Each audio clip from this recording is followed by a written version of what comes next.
Ahí ustedes están viendo que está grabando. Yo no lo veo en rojo. A ver. Ahí está. La grabación se inició, sí. Ahora sí. Bueno, muy buenas tardes para todos, todas y todes.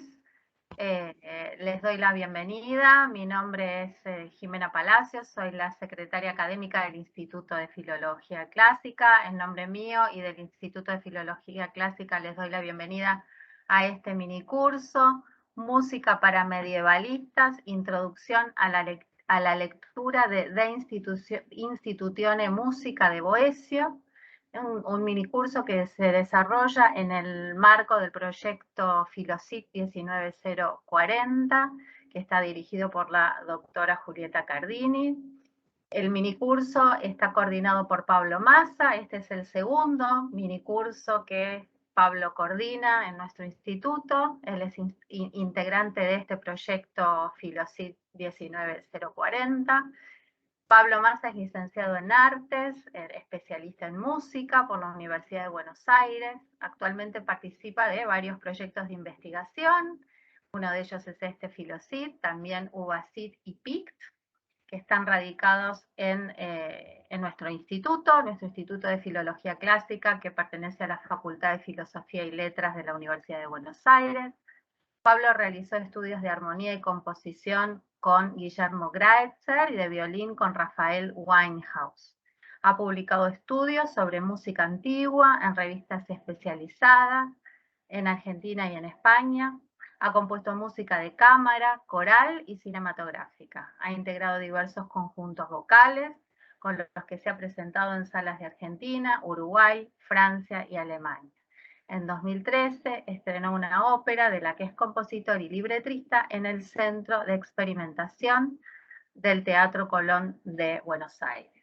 Bueno, entonces le doy la palabra a Pablo y auguro un excelente, dada la enorme convocatoria que ha tenido el minicurso, un excelente minicurso para todos. Bueno, muchas gracias, Jimena. Muchísimas gracias a vos y al Instituto de Filología Clásica de la Universidad de Buenos Aires por organizar este discurso. ¿Ahora me estoy escuchando yo? Ahora no. Bueno, vamos a comenzar. Les voy a empezar compartiendo una pantalla. Espero que esto funcione. ¿Están viendo ahí? Sí, se ve. Bueno, vamos a poner esto en pantalla completa. Música para medievalistas. Introducción a la lectura de la institución de música de Boecio.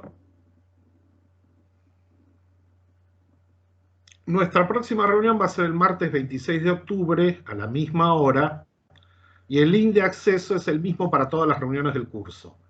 Las consultas están, si quieren realizar alguna consulta, alguna queja, anónimo amenazante, lo que ustedes quieran, en este email.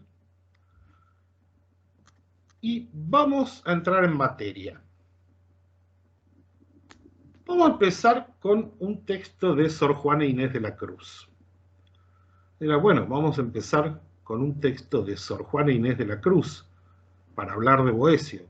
Sí, efectivamente, un texto de 1691, un fragmento, que dice lo siguiente: pues sin ser muy perito en la música, ¿cómo se entenderán aquellas proporciones musicales y sus primores que hay en tantos lugares de la Escritura?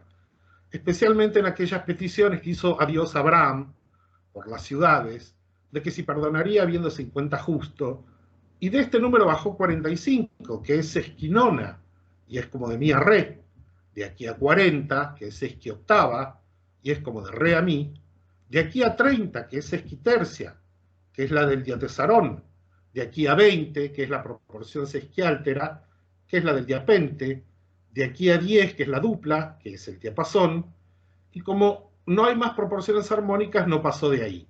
Pues, ¿cómo se podría entender esto sin música? Fíjense ustedes lo que está diciendo Sor Juana Inés de la Cruz. Vamos a ver un poquito esta intercesión musical del profeta Abraham. ¿Recuerdan el pasaje del Génesis 18, 22, 33, donde Jehová está sumamente poco satisfecho con las ciudades de Sodoma y Gomorra y le hace saber a Abraham que tiene pensado destruirlas? Y se acercó a Abraham y dijo: ¿destruirás también al justo con el impío? Quizás haya 50 justos dentro de la ciudad, y destruirás también y no perdonarás al lugar por amor a los 50 justos que están dentro de él.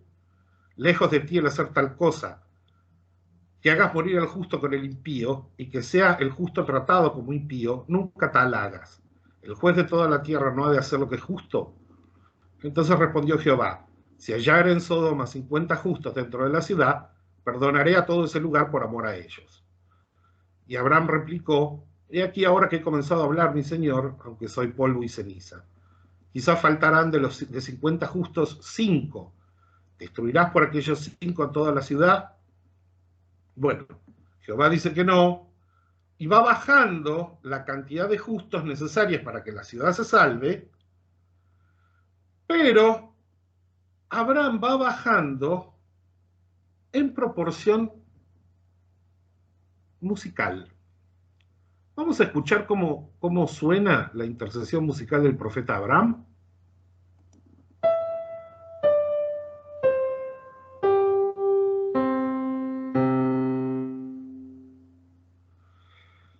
Aquí tenemos la sesquinona, que es 10-9, que es 50-45, y dice Sor Juana que es como de mi a re. De 45 a 40 hay una proporción sesquioctava, que es como de 45 a 40. La sesquitercia, que nos da el intervalo de cuarta. La sesquiáltera, que nos da el intervalo de quinta. Y la dupla, que nos da el intervalo de octava. Esto es muy interesante porque además la proporcionalidad no solo atañe a las alturas de los sonidos. Podríamos hacer esta misma serie musical respetando también la proporción en las duraciones de los sonidos, no solo en las alturas. De esa forma el número de los justos no solo baja en altura, sino que se acorta en duración. Vamos a ver cómo suena.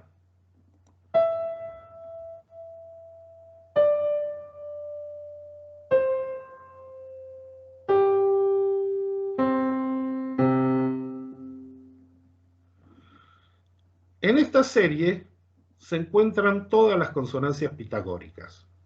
Tenemos la octava, la doble octava, la cuarta, la quinta y la octava más quinta.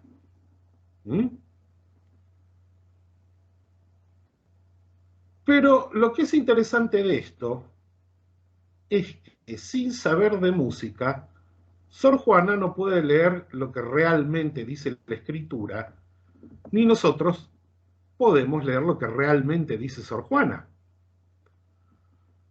¿Verdad? Entonces, para eso tenemos este curso. Fíjense que estamos hablando de un texto de 1691. Desde, por lo menos la antigüedad tardía, hasta 1691, es un problema interpretar determinados textos que no son solamente musicales, sin tener algún conocimiento de estos saberes, que parecen musicales pero no lo son, o no parecen musicales pero lo son. Esa es digamos, el motivo de este curso. Vamos a ver, ¿qué es una sesquitercia? ¿Qué es una sesquinona? ¿Por qué? Y Boecio es justamente uno de los mejores representantes de este saber, ¿verdad? Se sigue viendo ahí, ¿no? ¿O tengo que compartir de nuevo? Tenés que compartir de nuevo, no sé. Tengo que compartir de nuevo. Ok.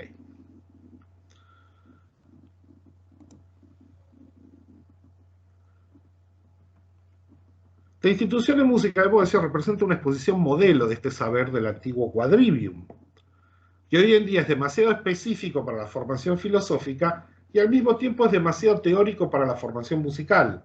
Esto siempre queda a medio camino. Los músicos no lo ven porque es demasiado teórico. Y la gente que estudia filosofía o historia o letras lo ven parcialmente porque es un poco demasiado específico. Lo que hace Boecio de Institución en Música es compendiar una serie de autores de la teoría armónica de la antigüedad griega y de la antigüedad tardía griega, sobre todo Nicómaco de Gerasa, Aristoxeno, Claudio Ptolomeo, Arquita, Gaudencio, Arístides Quintiliano, y va a ser Boecio la fuente principal, junto con Marciano Capella, de la que van a brevar los primeros tratados medievales sobre música. Boecio, entonces, a través de Institución en Música, va a influir en la teoría medieval de los intervalos, lo cual después va a influir en las teorías renacentistas de los temperamentos y afinaciones, en la teoría medieval de los modos, que va a influir luego en las teorías renacentistas de los modos, y en la teoría medieval de la polifonía. Las primeras teorías polifónicas en los tratados medievales del siglo IX, las primeras teorías sobre la polifonía, van a estar directamente influidos por la teoría boeciana de los intervalos.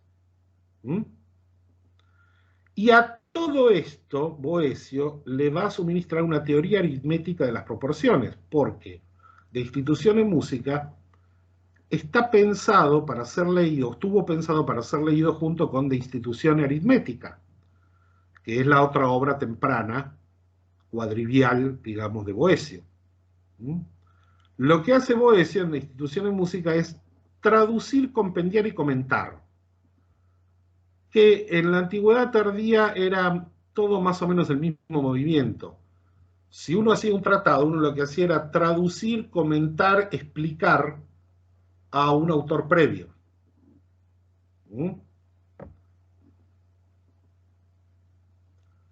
Las ediciones e introducciones que vamos a trabajar en estas pequeñas clases van a ser la edición de Boecio que está en la Patrología, que está disponible en internet, en el Thesaurus Musicarum Latinarum de la Universidad de Indiana. La traducción inglesa, que se las recomiendo, de Institución en Música, de Calvin Bauer, de 1989, con prólogo y edición de Claude Paliska, y en castellano tenemos la traducción que publicó Gredos, que es la traducción de Jesús Luque, Francisco Fuente, Carlos López, Pedro Díaz y Mariano Madrid. La traducción de Gredos puede llegar a ser un poquito incómoda de leer. Es una buena traducción con muchas notas explicativas y un buen prólogo, pero por la forma de redacción puede llegar a ser un poquito incómoda de leer, cosa que no ocurre tanto, por lo menos, en la traducción de Bauer. Pero aquellos de ustedes que no se sientan muy seguros con el inglés, pueden leer tranquilamente la traducción de Gredos, que se consigue bastante fácilmente. Es un libro que está en circulación. Entonces, De Institución en Música de Boecio es una obra temprana, fechada hacia la primera década del siglo VI, aproximadamente hacia el 510. Es una traducción, compendio y comentario de fuentes griegas, sobre todo Nicómaco de Gerasa, Ptolomeo, Aristoxeno, Gaudencio. De Nicómaco de Gerasa va a tomar muchas cosas de la Eisagoge Arithmeticae, o de la Arithmeticae Eisagoge, o sea, de la introducción aritmética de Nicómaco, y además también de un Enchiridion, o sea, una especie de introducción a la música o a la armónica, que es un escrito muy corto, y se supone que aquí Boecio estaba utilizando una obra más amplia de Nicómaco de Gerasa, que se supone que está perdida. Pero básicamente hay mucha presencia de los escritos de Nicómaco de institución en música. También hay comentarios de Ptolomeo, Aristoxeno, Gaudencio. Vamos a ver cómo discuten dentro del texto de Boecio. Esos autores discuten entre sí, y Boecio va a comentar las discusiones y polémicas. Bueno, se escribió para ser leído junto con la institución aritmética, del cual retoma algunos temas. Es un exponente acabado de la música en tanto disciplina del quadrivium, aunque el quadrivium era ya el curso de estudios superiores del hombre libre, que comprendía aritmética, música, geometría y astronomía. O sea, todas las disciplinas relativas a la cantidad. Ahora vamos a ver bien cómo es eso. Constituyó el fundamento teórico de los primeros tratados musicales de la Edad Media, en el siglo IX, música discónica en Quiriadis, de armónica instituciones de Ubaldo, de armónica instituciones de Regino de Prum, y la música disciplinaria de Aureliano de Reón. Hay dos autoridades fundamentales en la Edad Media, o mejor dicho, en el periodo carolingio, sobre música. Uno es Boecio y el otro es Marciano Capella. El libro noveno de las bodas de Mercurio y Filología, que es el que está dedicado a la música. El tratado es redescubierto y difundido por los carolingios en el siglo IX, junto, como ya les dije, a De Nuptiis, Filología de Mercuri, de Marciano Capella, entre otros. Y su influencia se extendió con altibajos casi hasta la primera modernidad. La influencia de Boecio en el Renacimiento cae un poco, pero va a seguir estando. Bueno, vamos a ver. El problema es que si pongo pantalla completa no los veo a ustedes, así que corto un poquito. Vamos a empezar ya con los primeros conceptos. Y les adelanto algo para que se relajen, apelen a su lado zen. Todas estas cuestiones que vamos a ver ahora tienen bastante poco de musicales. Prácticamente lo que vamos a ver hoy es aritmética. Aritmética simple, no nada raro. Pero es muy importante, porque el valor que yo le asigno a este curso es propedéutico. Es decir, esto es una preparación para la lectura de Boecio, pero que además sirve para la lectura de muchísimos textos medievales. Porque esta terminología aritmética que vamos a ver ahora no tiene que ver solamente con textos musicales. Toda la teoría de las proporciones, la teoría aritmética de las proporciones, es algo que vamos a ver en escritos sobre astronomía. Bueno, ya hemos visto que lo vemos en una carta de Sor Juana Inés de la Cruz. De hecho, Sor Juana Inés tiene el famoso poema 21. Ahí se escucha un perro. El perro de mi vecino está ladrando en proporción pitagórica, supuestamente. Está el famoso poema, el romance 21 de Sor Juana Inés de la Cruz, en el que nos va a decir que el círculo de la armonía en realidad es un caracol. Y en este curso vamos a ver por qué el círculo armónico de Sor Juana se transforma en un caracol. Pero ármense de paciencia. Todo es mucho más fácil de lo que parece o de lo que lo hago parecer yo. Créanme, no es tan complicado. Pero ármense de paciencia. Compartamos de nuevo. Ahí se ve.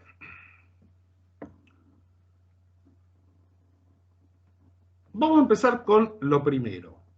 Sonido, sonus, vox, zongos. El sonido, ya en el libro primero, nos dice Boecio que es una percusión del aire que llega ininterrumpidamente hasta el oído. El sonido musical, que él va a llamar vox o zongos, que proviene del verbo griego que se usaba para hablar, es una instancia melódica de la altura tonal, es decir, un sonido de altura definida en el contexto de una determinada afinación o temperamento general. O como él va a decir, aptus melo in unam intentionem. O sea, un sonido adecuado en un temperamento determinado. Es el sonido puesto en relación con otros dentro de un sistema. Eso es vox. Sería la distinción que nosotros haríamos entre sonido y nota musical. Ahora bien, lo que dice Boecio es que el sonido no consta de una sola percusión, sino de muchas. Una cuerda, al vibrar, golpea el aire muchas veces, pero se escucha un solo sonido sin interrupción.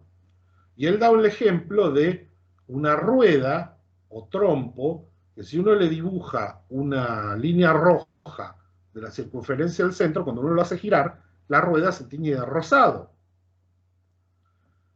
Por lo tanto, como fenómeno físico, el sonido es una perturbación discreta del aire que al ocurrir muchas veces en un breve instante de tiempo, produce un efecto continuo en el oído.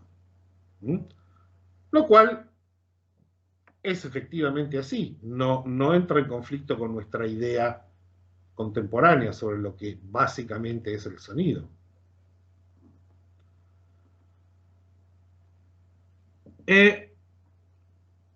Respecto de la altura de los sonidos, también en el libro 1. Los movimientos de la cuerda que dan origen al sonido pueden ser más rápidos, veloquiores, o más lentos, tardiores, más raros, rariores, o más densos, spiciores. Los movimientos más veloces y densos producen sonidos más agudos, mientras que los movimientos más tardos y raros producen sonidos más graves. La desigualdad de estos parámetros implica pluralidad. Por lo tanto, desigualdad y por lo tanto numerosidad. Es decir, dos sonidos de altura desigual, producidos por dos tipos de movimiento diferente, pueden ponerse en relación entre sí tal como puede hacerse con dos números desiguales. Esto es bastante importante.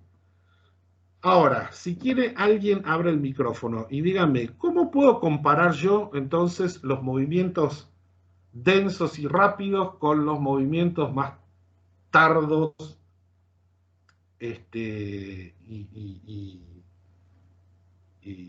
más lentos y raros?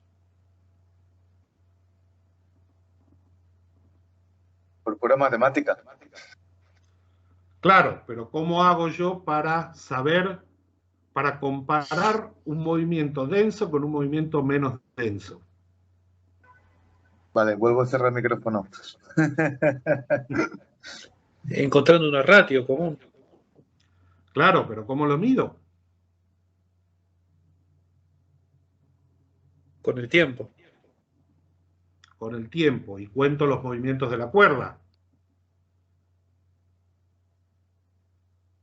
¿No? Y no, ya no sé. Puede ser que sea con una cuerda, con la forma física de Claro, la sí, cuerda. no. Ajá. Bien. En la época de Boecio, la velocidad o densidad del movimiento no es cuantificable. Ellos no tenían forma de medir cuánto se mueve una cuerda en un periodo de tiempo determinado. No había forma de contar los movimientos. Sabían sí que una cuerda vibra más rápida y densamente, y eso produce sonidos más agudos, o más lenta y raramente, y eso produce sonidos más graves, pero no tenían forma de cuantificar los movimientos de la cuerda. No había manera. El gran descubrimiento de Pitágoras, que esto lo vamos a ver después, según mismo lo narra Boecio, es que la altura de los sonidos está relacionada también con las dimensiones físicas del oscilador que lo produce. ¿Se acuerdan del cuento de los martillos me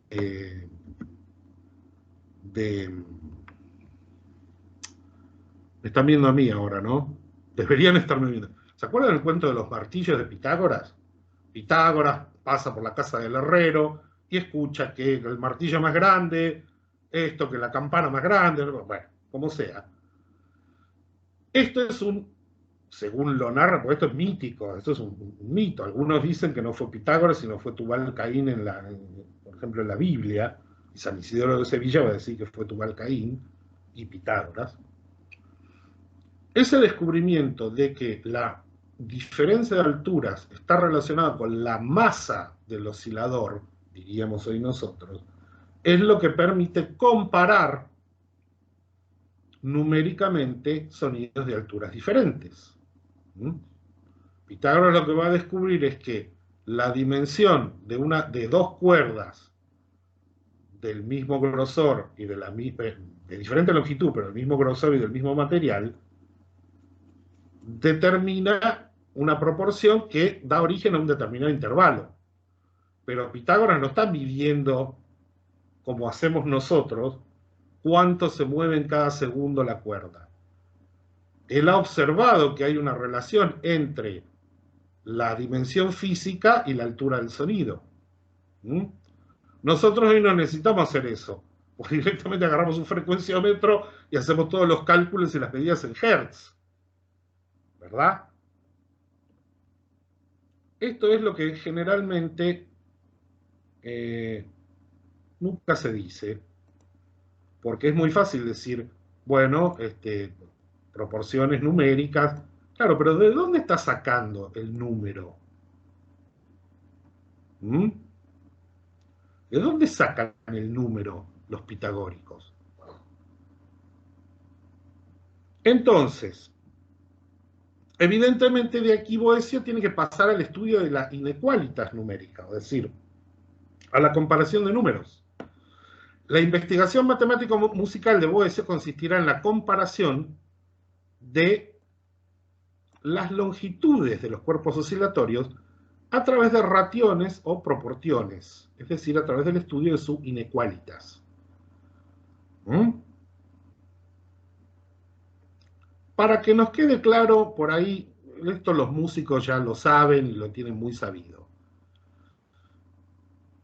Nosotros tenemos, básicamente hay muchos parámetros más, pero tenemos 3 parámetros básicos para describir un sonido, que son la altura, la intensidad y el timbre.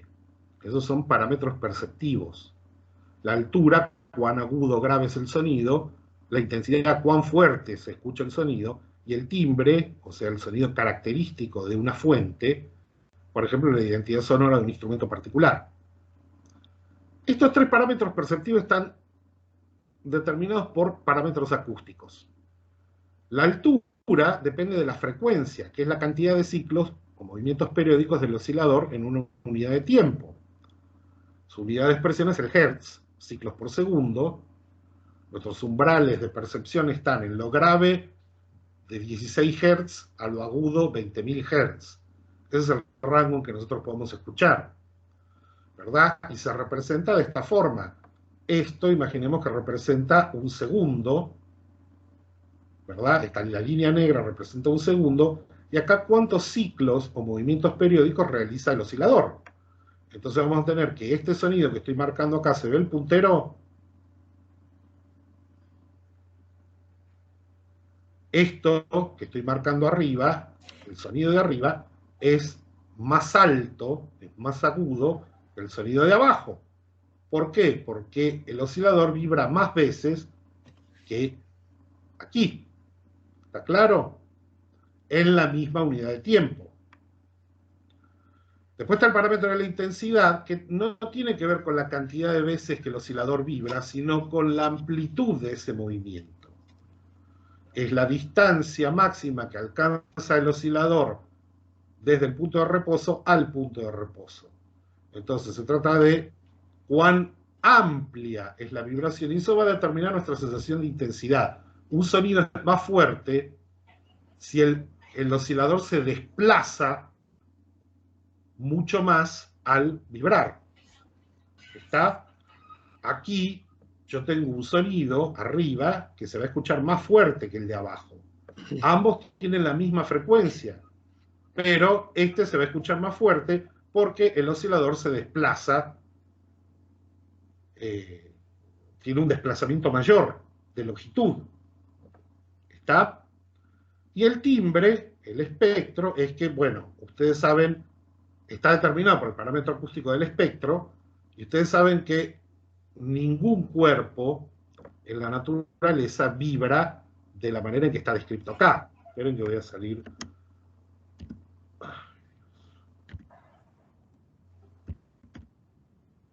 Ningún cuerpo vibra así. No hay oscilador que vibre así. Toda oscilación en la naturaleza consiste en movimientos complejos. Esto significa que cualquier onda vibratoria, cualquier fenómeno oscilatorio, lo que tenemos son componentes de frecuencias diferentes. Lo que nosotros escuchamos como nota musical es la frecuencia que más se escucha. Pero en el timbre lo que intervienen son diferentes componentes de diferentes frecuencias que están a diferentes amplitudes. Es decir, algunas se escuchan con más energía y otras con menos. El timbre de un oboe y de un violín se diferencia en el hecho de que algunas componentes de frecuencia del violín están más acentuadas que algunos componentes de frecuencia del oboe. Y eso es el timbre. Bueno, esto es para que lo tengamos claro. De todos modos, no se preocupen porque Boecio de lo único que va a hablar es de la altura. Es decir, de lo que nosotros llamamos frecuencia. De la amplitud y del timbre no se va a ocupar. ¿Está? Hasta ahora se entiende todo esto de manera más o menos clara, ¿no? Sí, sí. Bueno, si hasta aquí se entiende, bueno, ahora entramos en la parte más complicada. Bueno, esto es bastante fácil. Y digo para que lo tengamos claro. Imaginen un sonido de 8 Hz, de 8 ciclos por segundo. Un sonido de 8 Hz no se escucha porque está por debajo de nuestro umbral de audibilidad. Lo que pasa es que a mí la gráfica no me dio para hacer más de 8 curvitas como esta. Entonces vamos a imaginar que un sonido de 8 Hz se escucha. ¿Verdad? Yo tengo 8 movimientos periódicos en un segundo. En este caso, el movimiento del oscilador es Veloquior y la cantidad de percusiones es Spicior respecto de este otro sonido que solamente tiene 4 Hz, que en la misma cantidad de tiempo solamente ha vibrado 4 veces. Esto es Veloquior, Spicior, y esto es Tardior o Rarior, y por lo tanto da un sonido más bajo. Tiene menor cantidad de percusiones por unidad de tiempo. ¿Está? Hasta llegar a la mínima, que sería en una cantidad de tiempo, en un segundo, un solo ciclo. Esto es Rarior, un poco más Spicior, un poco más. La velocidad del oscilador determina la densidad del movimiento, pero siempre está pensando densidad en un periodo de tiempo igual, ¿verdad? A eso se refiere Veloquior y Spicior. La velocidad determina la densidad. Todo esto, Boecio no tiene cómo cuantificarlo, pero lo intuye. ¿Se entiende?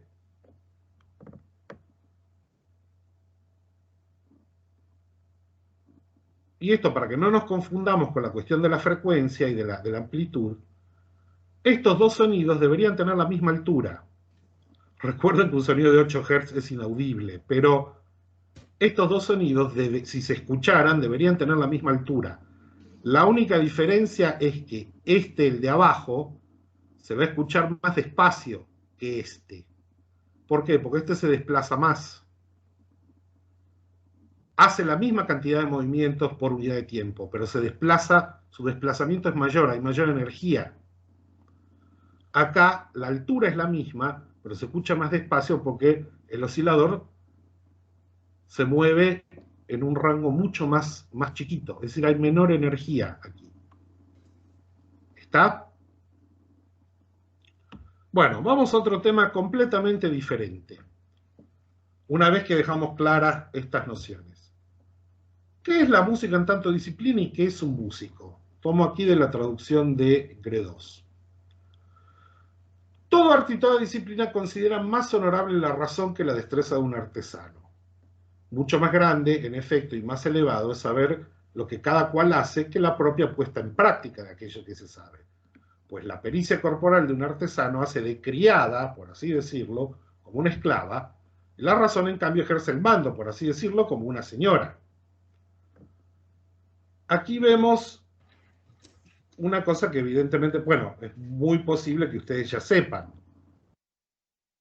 Músico es aquel que conoce de estas cuestiones, que conoce sobre aritmética, proporciones, las proporciones musicales, cómo se afina científicamente un instrumento, en qué consiste, no el que toca.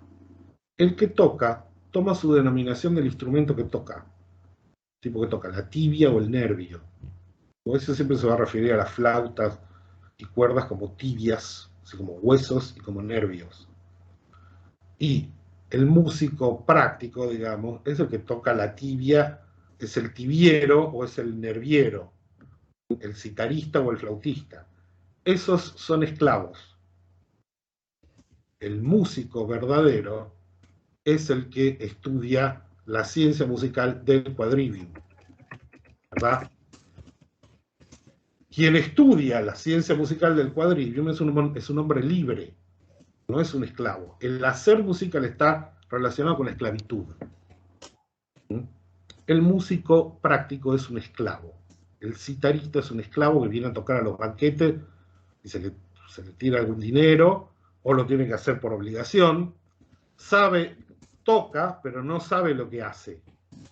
Como las vacas del campo, o los caballos que saben cómo ir, pero no.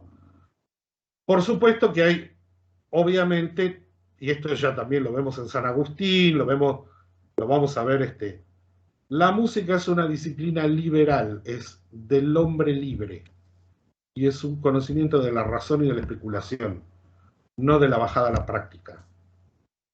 Bajar a la práctica es de esclavos.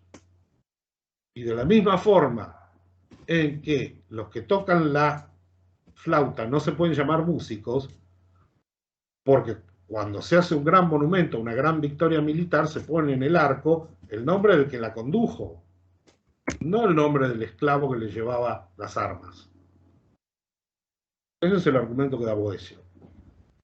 Y esto es algo que viene desde mucho antes de Boecio y que tiene que ver con el desprecio por el labor manual y por el conocimiento práctico. Conocimiento práctico es conocimiento de esclavos, no es conocimiento. Bonito, pero esto es así. En todos los textos sobre la disciplina musical, la música en tanto disciplina del quadrivium, está esta idea. La idea platónica es una idea muy antigua, una idea que revela absolutamente el pensamiento clasista. Esto es conocimiento de señores, de hombres libres, de gente que tiene patrimonio. Lo otro, tocar el huesito y tocar el nervito de la oveja, es de los que sirven, es del esclavo. Ahora bien, muchas veces en los tratados medievales se suele hablar de un desprecio por lo práctico. En los tratados medievales algunos toman estas ideas. Y así ustedes conocerán la famosa frase de Guido d'Arezzo, ya en el año 1000, que dice: Qui canit quod non sapit definitur bestia. El que canta lo que no sabe se lo llama bestia, se lo llama animal. Bueno, eso no es lo mismo. No está basado en esa idea boeciana. Para el año 1000, y esto es importante, para el año 1000, la teoría musical medieval toma muchas cosas de Boecio y toma de la disciplina musical la idea de que la práctica musical debe regirse por la teoría. Entonces, Guido no está hablando como bestias de el músico práctico, está hablando del músico práctico que no conoce la teoría de su oficio. Los medievales van a tratar de construir de este saber puramente especulativo y racional una especie de ars, de oficio, en donde lo práctico y lo teórico se apoyan mutuamente. ¿Por qué? Porque el canto práctico es parte de la liturgia y no se lo puede separar. Entonces los primeros tratados musicales son tratados que tratan de juntar a Boecio con alguna teoría práctica de cómo cantar. Y entonces, esa tensión se ve constantemente en los textos medievales. ¿Está? Entonces no hay que confundir una cosa con otra. Esto de Boecio es, sí, es la idea platónica dura, pura y dura. La razón y no la práctica.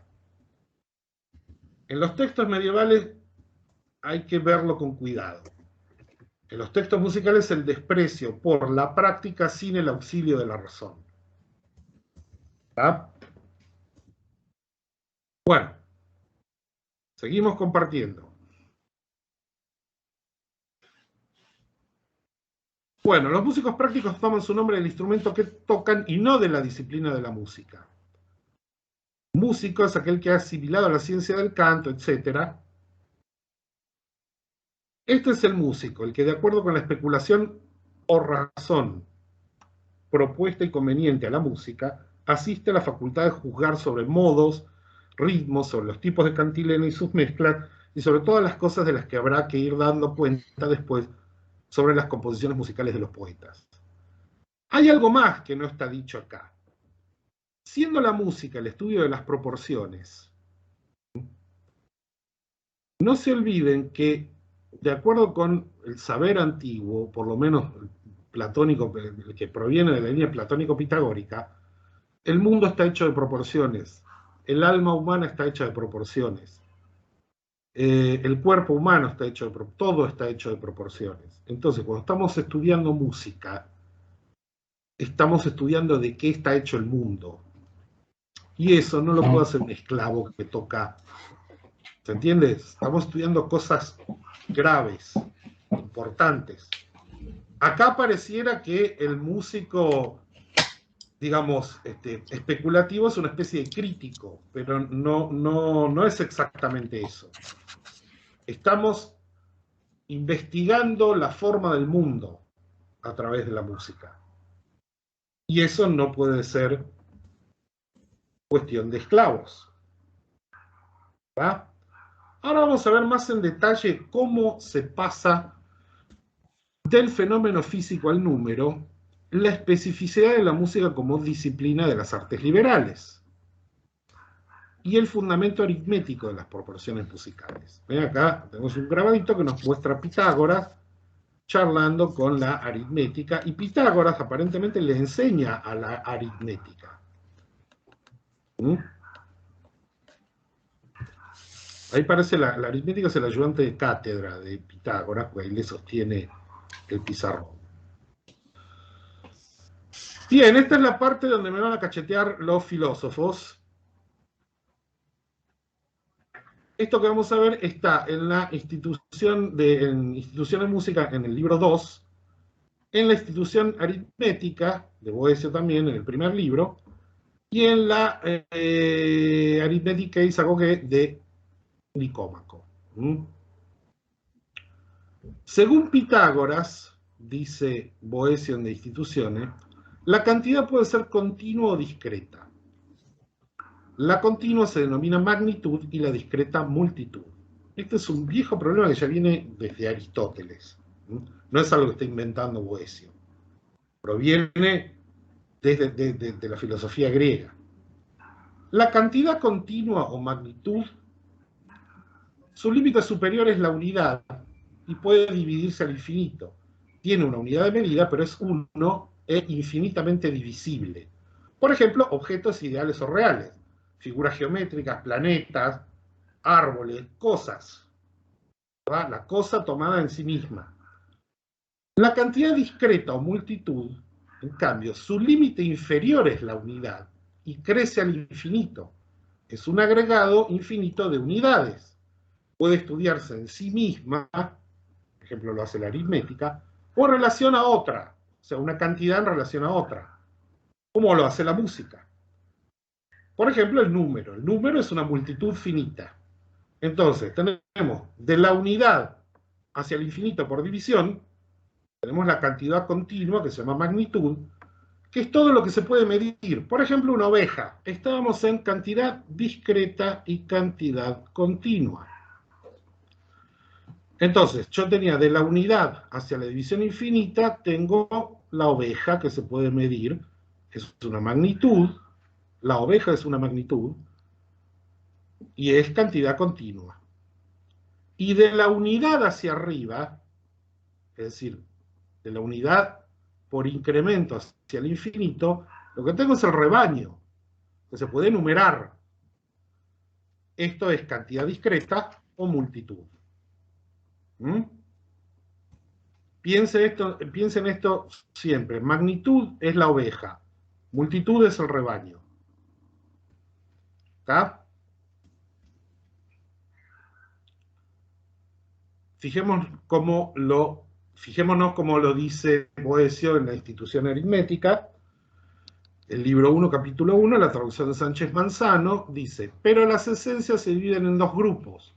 Una esencia continua e integrada por todas sus partes, no dividida por límites, como es un árbol, una piedra y todos los cuerpos de este mundo, que propiamente se llaman magnitudes. Otra, desintegrada y definida por partes, y formada por la reunión de todas, como un rebaño, un pueblo, un coro, si lo sabrán los directores de coro, un montón, y cualquiera de ellos se definen partes con límites propios. Son discretas por tener un fin cada una respecto a otra. Su nombre propiamente es multiplicidad o multitud. ¿Mm? Ahora bien, a partir de esto, ¿en qué consisten las 4 disciplinas del quadrivium y en qué consiste la música? Esto seguimos de institución aritmética. La aritmética en su conjunto tiene por objeto el estudio de aquella multiplicidad que existe por sí. La multiplicidad relativa es el objeto de conocimiento de la música y de sus combinaciones armónicas. En cambio, en tanto que la geometría promete el conocimiento de una magnitud inmóvil, la pericia de la disciplina astronómica reclama el conocimiento de una magnitud en movimiento. Si el investigador carece de estas 4 disciplinas, no puede encontrar la verdad, y sin esta reflexión sobre la verdad nadie puede tener un conocimiento cierto, pues la sabiduría es un conocimiento y una comprensión cabal de las realidades que son verdaderas. Entonces, la definición de las disciplinas, según la institución música, institución aritmética y la Isagoge de Nicómaco, la aritmética es el estudio de la cantidad discreta o multitud en sí misma, es decir, de los números. La música es el estudio de la cantidad discreta o multitud en relación a otras cantidades en relación a otras cantidades, es decir, de las proporciones. La geometría es el estudio de la cantidad continua o magnitud en reposo o fija, por ejemplo, las figuras geométricas. Un triángulo es una magnitud. La astronomía es el estudio de la cantidad continua o magnitud en movimiento, por ejemplo, los planetas que se mueven. ¿Se entiende esto, no? Ahí tenemos específicamente cuál es la incumbencia de la música. Es el estudio de la multitud, de la cantidad discreta, en relación a otras. De números en relación a otros números. Eso es la música. La cantidad discreta o multitud relativa es el objeto de la música. Dos números pueden ser iguales o desiguales. Por ejemplo, 1 en relación a 1, 35 en relación a 6. La desigualdad mayor, existen dos tipos de desigualdad, mayor y menor. En la desigualdad mayor se compara un número con otro número menor, por ejemplo, 3 con 2. Y en la desigualdad menor se compara un número con otro mayor, 2 con 3. Las proporciones o ratios menores de la desigualdad menor llevan el prefijo sub. Por ejemplo, si esta relación 3,2 se llama sesquiáltera, 2,3 se va a llamar subsesquiáltera. Hay 5 géneros de desigualdad para ambas desigualdades. Las que pertenecen a la desigualdad menor llevarán el prefijo sub. Por ejemplo, hay un género que se llama múltiple. Si es de desigualdad menor, se va a llevar el prefijo submúltiplex. Por ejemplo, 2, 1 es una proporción de desigualdad mayor, porque el 2 es mayor que el 1, del género múltiple y se llama dupla. En cambio, la proporción 1, 2 es de desigualdad menor, pertenece al género submúltiple y se llama subdupla. Esto es importante porque se lo pueden encontrar así, de esa forma, en muchos textos. Vamos a ver entonces los 5 géneros de la desigualdad mayor. Porque no vamos a estudiarlos todos. Vamos a estudiar los 5. Esperen que cuelgo mi teléfono. Esto está en el libro primero de la institución de música, en el libro primero de la institución aritmética y en la aritmética Isagoge de Nicómaco, en el libro primero también. Géneros de inequalidad, o sea, formas en las que dos números pueden diferir. ¿Cómo pueden compararse dos números distintos? Hay 5 géneros. Vamos a estudiar los 3 primeros, que son los simples. El primer género se denomina género múltiple, o genus multiplex. El número mayor contiene al menor una cantidad entera de veces. Por ejemplo, el mayor puede ser 2, o 3, o 4, o n veces el menor. La relación puede ser doble, triple, cuádruple, etcétera, así hacia el infinito. Por ejemplo, 2, 1, 3, 1, 4, 1, 5, 1, etcétera. La forma algebraica sería n veces x a x, donde n tiene que ser mayor que 1. Si n fuera igual a 1, no hay desigualdad. ¿Se entiende? Es decir, no tenemos inequalitas. Si esta n es igual a 1. Un 1 sobre 1, no hay comparación. Entonces, es bastante simple. Simplemente un número que puede ser el doble, el triple, el cuádruple, el quíntuple, el sextuple, el octuple del otro. ¿Verdad? Tiene que ser una cantidad entera de veces.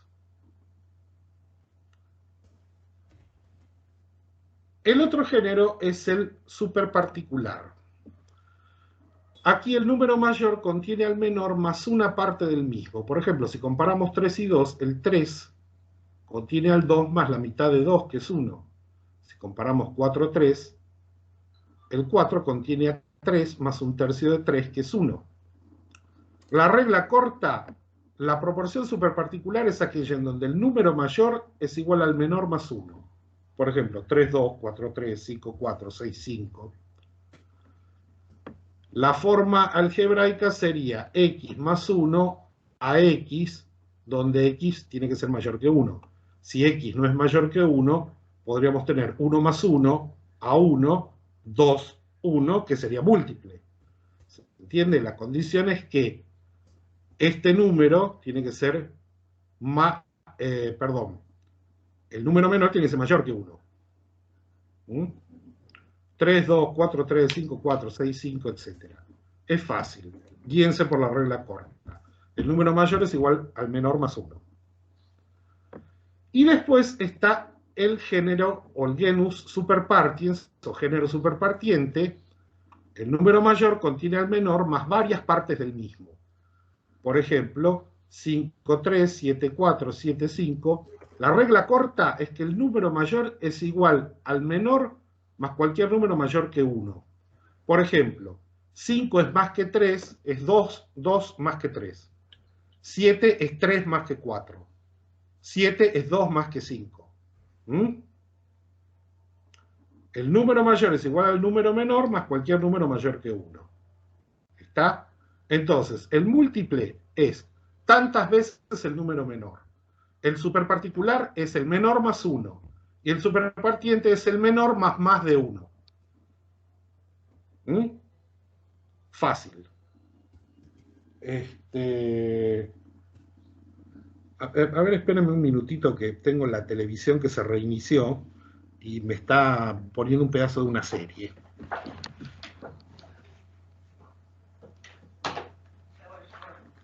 Listo. No hay más televisión. Vamos a ver ahora cada uno de los géneros un poquito más en detalle. Al hablar de proporciones de aquí adelante, lo vamos a hacer refiriéndonos siempre a las expresiones mínimas. En el genus multiplex yo puedo comparar 100 con 50, y eso es una relación 2 a 1. 21 a 7 es una relación 3 a 1. 32 a 8 es 4 a 1. Estas son proporciones del género múltiple. Se llaman dupla, tripla, cuádrupla, quíntupla. Esto es bastante fácil de entender. El genus superparticulare, el número mayor contiene al menor más una parte del mismo, es decir, el número mayor es igual al menor más 1. Esta es la forma algebraica, que eso después se los voy a... Eso es una formalidad. Guíense, ustedes pueden guiarse por ahora por esta regla corta. El número mayor es igual al menor más 1. Las raciones o proporciones del género superparticular, las más conocidas, 3 a 2, llamadas esquiáltera, o en griego hemiolia, los griegos le decían esto hemiolia, 4 a 3, llamada sesquitertia, que los griegos le decían epítrita, o pitrita, y 9 a 8, por ejemplo, sesquioctava, que en griego se denomina epogdos. Estas tres proporciones que yo estoy dando como ejemplo del genus superparticulares corresponden a intervalos musicales. 3, 2. El 3 contiene al 2 más la mitad de 2, que es 1. O 1 más un medio. El 4, en 4, 3, en la epítrita o sesquitercia, el 4 contiene al 3 más un tercio de 3, que es 1. O también 1 más un tercio. 9 a 8, el 9 contiene al 8 más un octavo de 8, que es 1. O también 1 más un octavo. ¿Se entiende? Pero siempre es, el de arriba es siempre 1 más que el de abajo. ¿Está? Y por ahora, el genus superpartiens. El número mayor contiene al menor más varias partes del mismo. Es decir, el número de arriba es igual al número de abajo más de 1.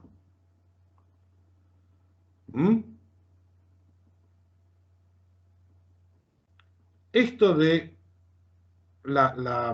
digamos, la forma algebraica y las condiciones, prefiero pasarlo por alto por ahora. Si quieren después lo retomamos, porque si no vamos a alargar demasiado el asunto. Pero, por ejemplo, las raciones pueden ser 5 a 3, 8 a 5, 7 a 4. 5 a 3, 5 contiene a 3 más 2 tercios de 3, que es 2. O 1 más 2 tercios. 7 contiene a 4 más 3 cuartos de 4, que es 3. O 1 más 3 cuartos. 8 a 5, 8 contiene a 5 más 3 quintos de 5, que es 3. O si no, 1 más 3 quintos. ¿Se entiende? El número de abajo es el número de arriba más de 1.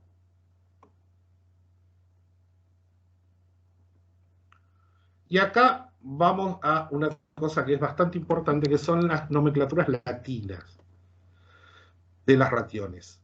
Para los géneros, bueno, para el género múltiple es dupla, tripla, cuádrupla, quíntupla, etc. Eso no tiene problema. Para el genus superparticulares o las superparticulares, siempre se utiliza el prefijo sesqui más el número menor en ordinal. Por ejemplo, 9 a 8 es sesquioctava. 4 a 3 es sesquitertia. Piensen sesqui como uno más que el menor. Esto es sesquioctava, como si fuera 1 más que 8. Sesquitertia, 1 más que 3. ¿Se entiende? si yo tuviera, no sé, 5 sobre 4, sería sesquicuarta. Porque es 1 más que 4. Y en el género superpartiente, como 5 contiene a 3 más 2 tercios de 3, que es 2, lo vamos a llamar de esta manera. Superbipartiente tercias. ¿Esto qué quiere decir? Que el número de arriba supera en 2 partes al 3. Superbipartiente tercias. Por ejemplo, en 7 a 4, 7 contiene 4 más 3 cuartos de 4, que es 3. Super tripartiente cuartas, es decir, el número de arriba supera en 3 al 4. 8 sobre 5, 8 contiene 5 más 3 quintos de 5, que es 3. Y entonces voy a decir que es una proportio super tripartiente quintas. ¿Por qué? Porque el número de arriba supera en 3 partes al 5.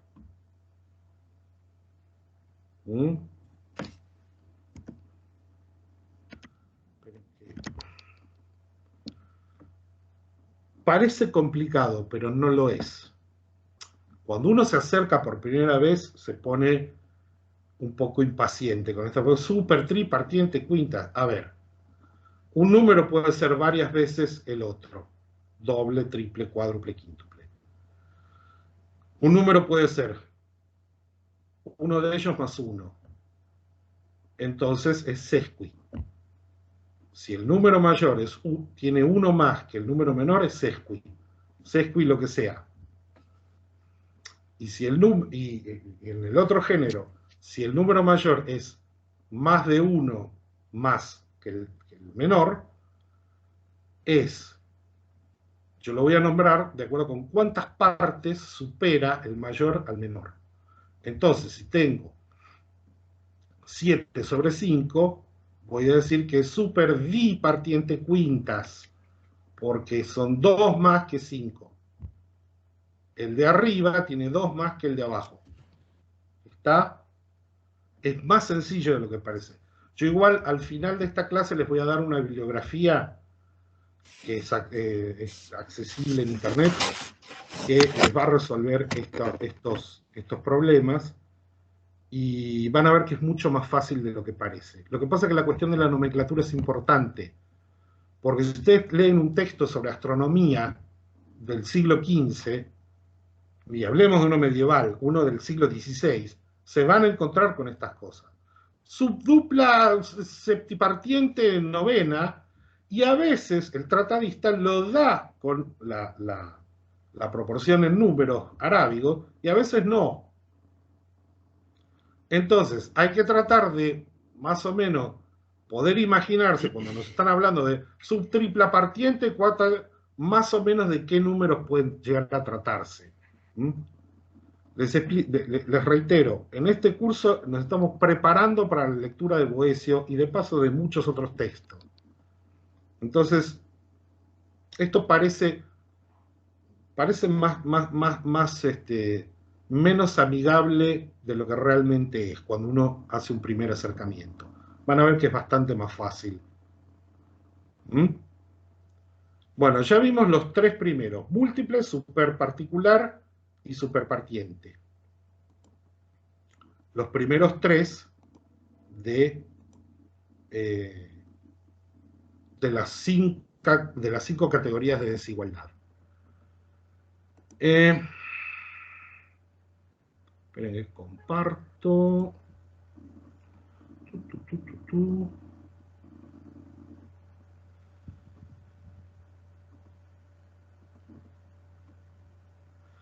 Bueno. Quedamos en las nomenclaturas latinas de las raciones. Vamos a hacer un pequeño ejercicio. ¿Se animan? Les voy a dar... A ver... Vamos a tomarnos unos minutos para ver esto. ¿Cómo escribirían ustedes la ratio numérica si yo les digo que La proporción se llama supercuadripartientes sextas. Si quieren, agarran un papel y un lápiz y háganlos. Supercuadripartientes sextas. Les doy una pista. El mayor supera en 4 partes al 6.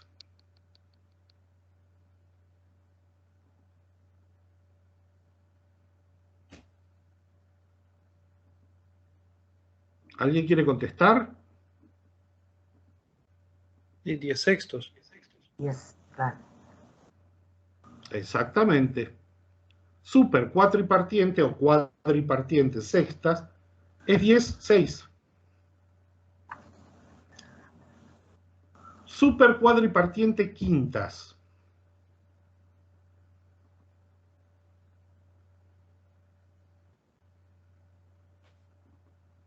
Nueve quintos.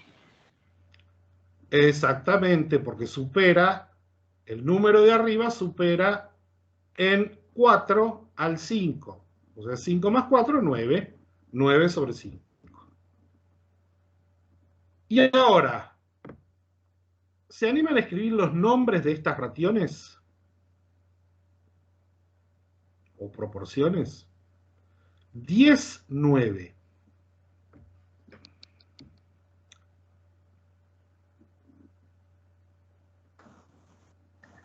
¿Es súper particular? Bueno, hay que determinar si es superparticular o superpartiente. ¿En cuánto supera el número mayor al menor? En 1. Entonces es superparticular. Sí. Y las superparticulares siempre tienen el prefijo sesqui.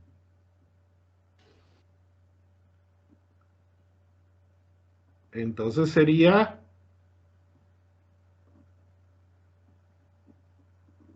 Novena. sesquinovena o sesquinona, como se diría en latín. Exactamente, sesquinona, porque es 1 más que 9. O sea, 1 más que el noveno. 6 a 5, ¿cómo se llamaría?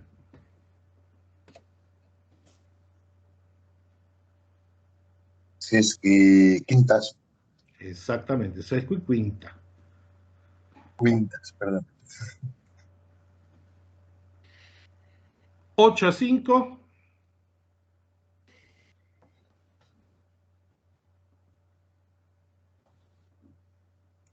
Supertripartientes quintas o quintas. Perfecto, exactamente. Bueno, Supertripartiente quintas.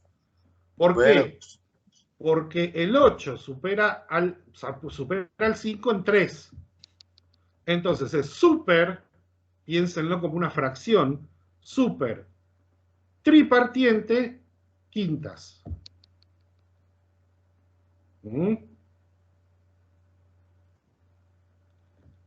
11, 9. espérate, que esto lo he pillado yo creo. Super bipartiente nona. Muy bien, exactamente. Super bipartiente nona. ¿Por qué? Porque el 11 supera en 2 al 9.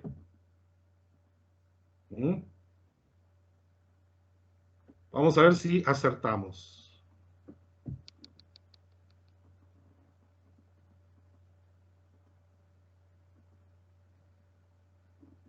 Super cuatripartiente sextas es 10, 6.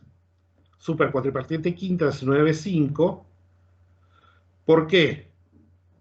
Porque el mayor supera en 4 al 6. Entonces es 10, 6. Super cuatripartiente quintas, el mayor supera en 4 al 5. Entonces tiene que ser 9. Y los nombres, 10, 9, sesquinona, 6, 5, sesquiquinta, 8, 5, super tripartiente quintas. ¿Por qué? Porque el 8 supera en 3 partes al 5. Y abajo, el 11 supera en 2 partes al 9. ¿Ven que es más fácil de lo que parece?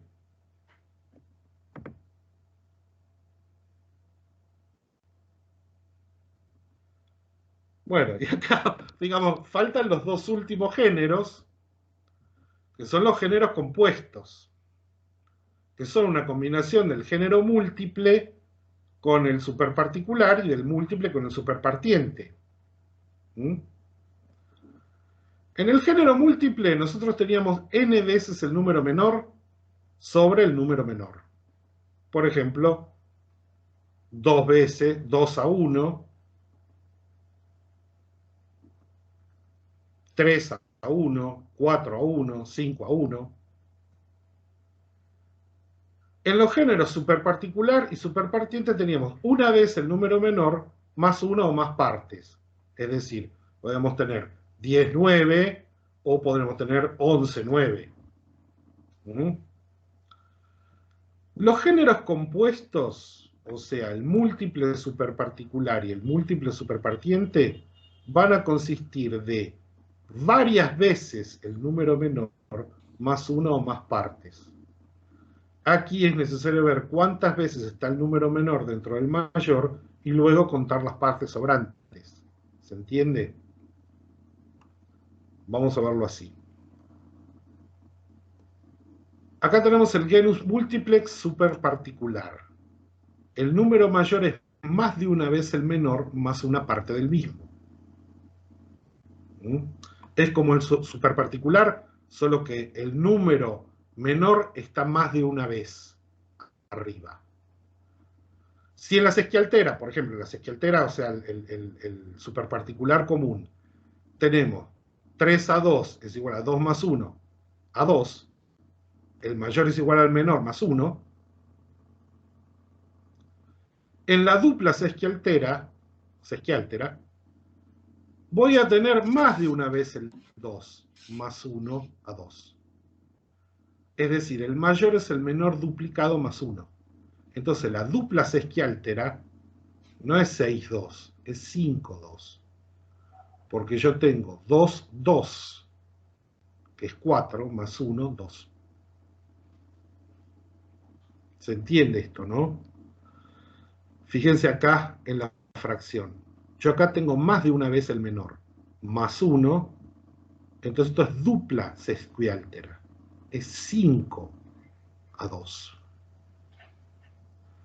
La tripla sesquialtera, en cambio, es 7, 2. Porque yo tengo... es el menor triplicado, más 1. Entonces sería el menor duplicado, más 1. Este es el menor triplicado, más 1. ¿Se entiende?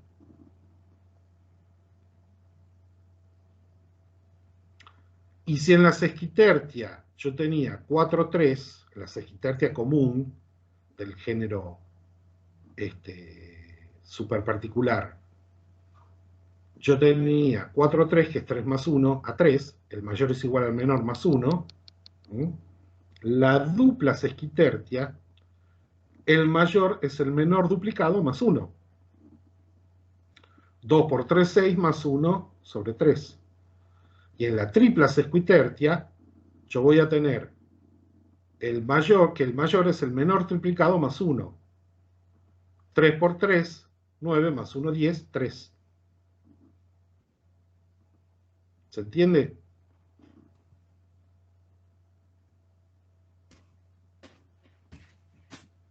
Ahora vamos a hacer un pequeño ejercicio. Recuerden esto.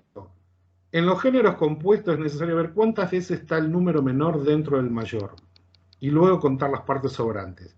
Es como si fuera el género simple, solo que con más de una vez el menor.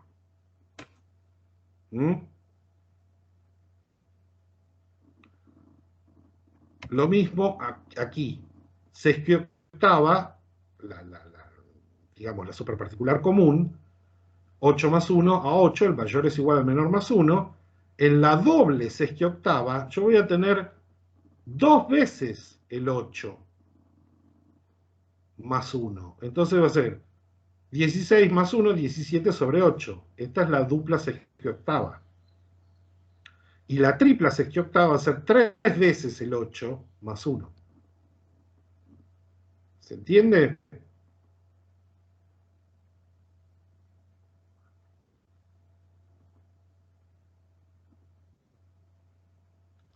No se preocupe, ahora vamos a hacer un ejercicio y esto se va a comprender mejor. Y como si hiciera falta, el último de los géneros de desigualdad es el genus multiplex superpartiens.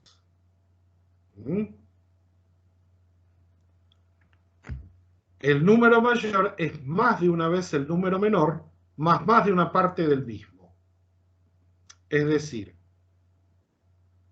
si yo en el superpartiente común tenía, por ejemplo, la superbipartiente tercia, que es 5, 3, 3 más 2 a 3, el mayor es igual al menor más 2.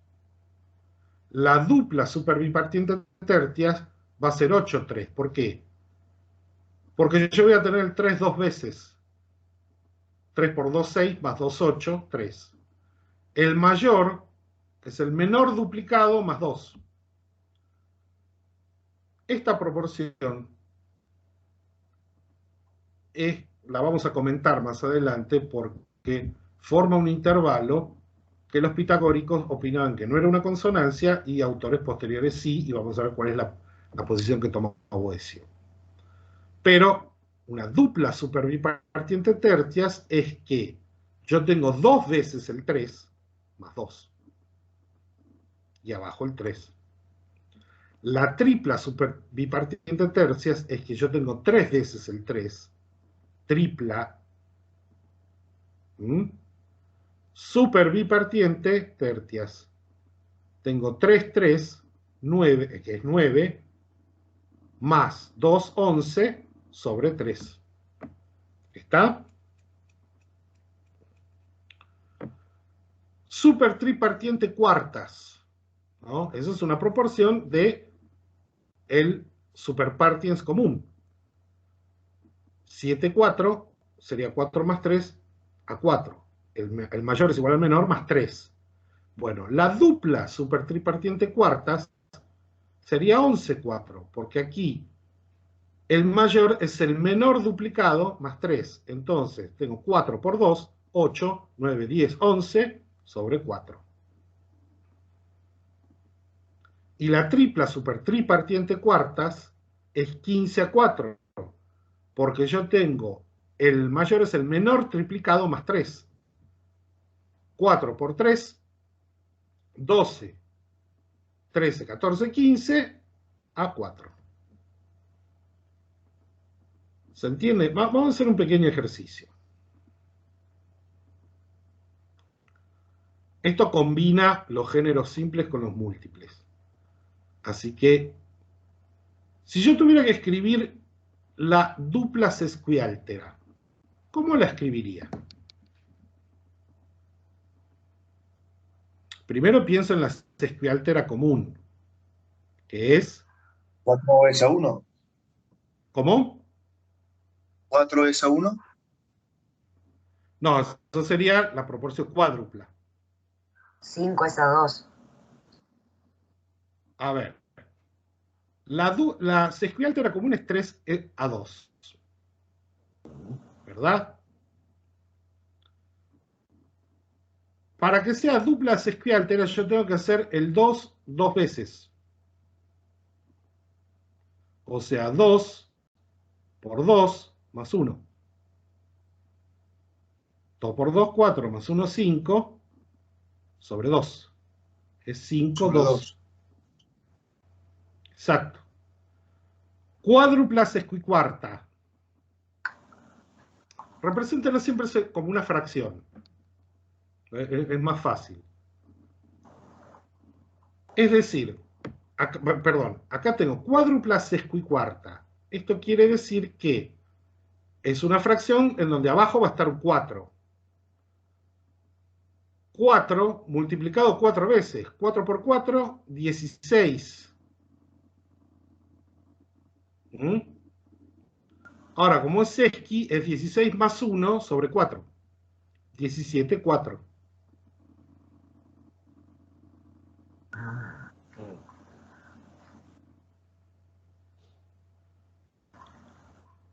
Empieza como método lo que se podría hacer es pensarlo como una fracción y si dice, qué sé yo, cuarta cuarta o altera, cuarta, bla, bla, bla, uno escribe lo que va a ir abajo, el número menor. Y después determina qué cantidad de veces está el número menor arriba. Como dice cuádrupla, tiene que estar 4 veces. Y como es esqui, hay que añadirle 1. Cuádrupla, sesqui y cuarta es abajo 4 y arriba 4 por 4 más 1. 4 por 4 es 16 más 1 17 sobre 4.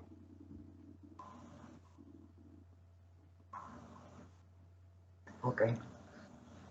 Bueno, escribamos los nombres de las siguientes raciones. 33,8. ¿Qué sería 33,8? Cuádrupla, sesqui, octava. Cuádrupla. Claro, porque 8, 4 por 8, 32, más 1, 33, sobre 8, cuádrupla, sexta y octava, exactamente. 9 a 5.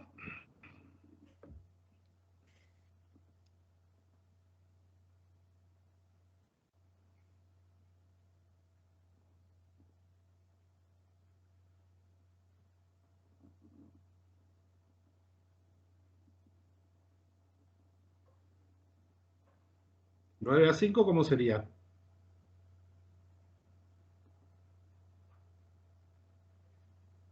Sería super cuadripartiente quintas. Exactamente.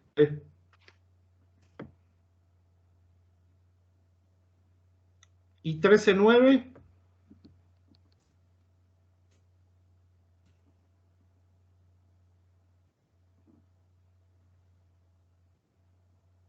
Supracuatripartientes nonas. Exactamente, super cuatripartiente nonas. Muy bien. Ahí está la resolución.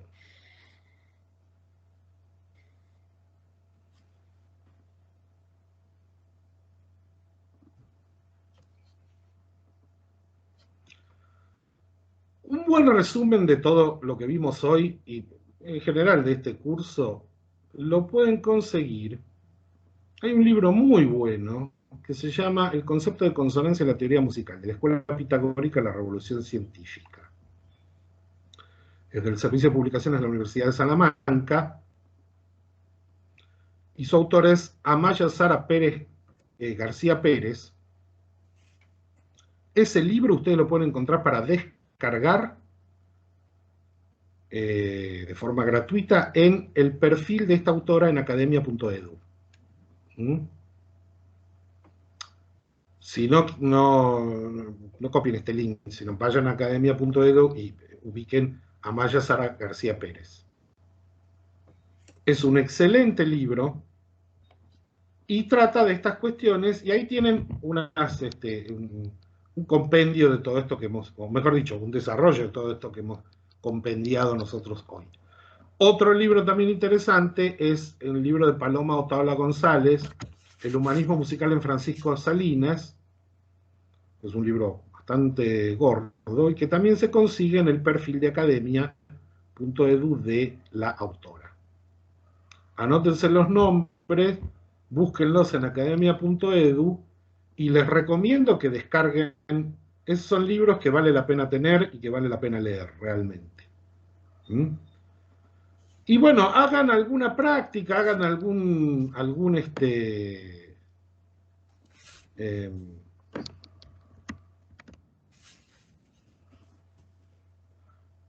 dejar de compartir. Ahí. Hagan alguna práctica, hagan algún pequeño ejercicio. Fíjense en las proporciones que traen esos libros. Y van a ver que, claro, verlo en 1 hora y media, con un corte de luz en el medio, es un poco apresurado, pero van a ver que es mucho más fácil de lo que parece. Tiene un aspecto muy desagradable, pero cuando uno le pesca la vuelta, es bastante más fácil de lo que parece. Y estas cuestiones, aunque parezca mentira, solucionan muchísimos problemas de lectura de algunos textos. La clase que viene vamos a hablar ya de las consonancias, de qué es una consonancia, qué es un intervalo musical, qué es una consonancia para Boecio, cuáles son las consonancias, por qué, cuál es el fundamento aritmético de las consonancias, y vamos ya a empezar a ver algunas cuestiones sobre la afinación de tipo pitagórico. Vamos a estudiar el gran asunto pitagórico y ver por qué derivando quintas hacia arriba nunca voy a llegar al mismo lugar que si derivo octavas. Vamos a ver qué determina eso. Vamos a ver un montón de cosas a las que Boecio se refiere y que si no nos detenemos en algunas nociones previas, francamente no vamos a entender mucho lo que dice. Cosas que tenemos que pensarlas con tranquilidad. Y vamos a ver alguna polémica respecto de qué cosas son consonancias y qué cosas no. Y cómo para algunos autores de la antigüedad algunos intervalos eran consonantes y otros no, y con qué criterio lo eran o no lo eran. Pero esto nos quedará para la próxima reunión, que va a ser el próximo martes, a la misma hora. El link es el mismo. Si quieren mandar alguna consulta, pueden hacerlo al email